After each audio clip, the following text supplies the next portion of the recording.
We provide you the platform to turn your dreams into reality. Give wings to your aspirations with KR Mangalam University.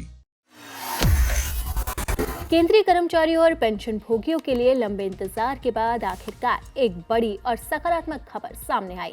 8वें वेतन आयोग ने अपनी जमीनी कार्रवाई तेज कर दी है और देश भर के हितधारकों से मिलने की प्रक्रिया आधिकारिक रूप से शुरू कर दी गई।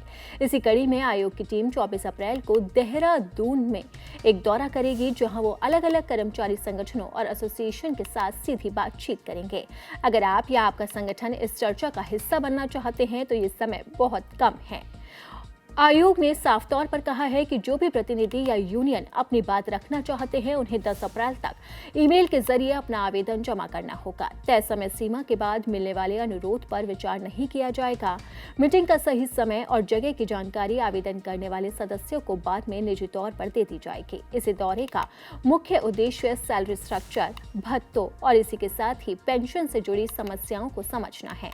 आयोग चाहता है कि वो केवल फाइलों तक सीमित न रहे, बल्कि ग्राउंड जीरो पर जाकर कर्मचारियों की वास्तविक स्थिति और उम्मीदों को जाने।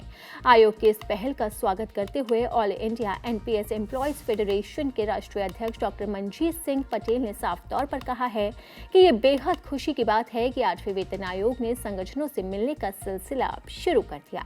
हमें उम्मीद है कि इस बार आयोग केवल वेतन वृद्धि तक सीमित नहीं रहेगा, बल्कि एक भारत श्रेष्ठ भारत की भावना के साथ केंद्र शासित प्रदेशों और स्वायत्त निकायों के कर्मचारियों की ट्रांसफर पॉलिसी और अन्य सर्विस कंडीशन पर भी ठोस सुझाव सरकार को देगा।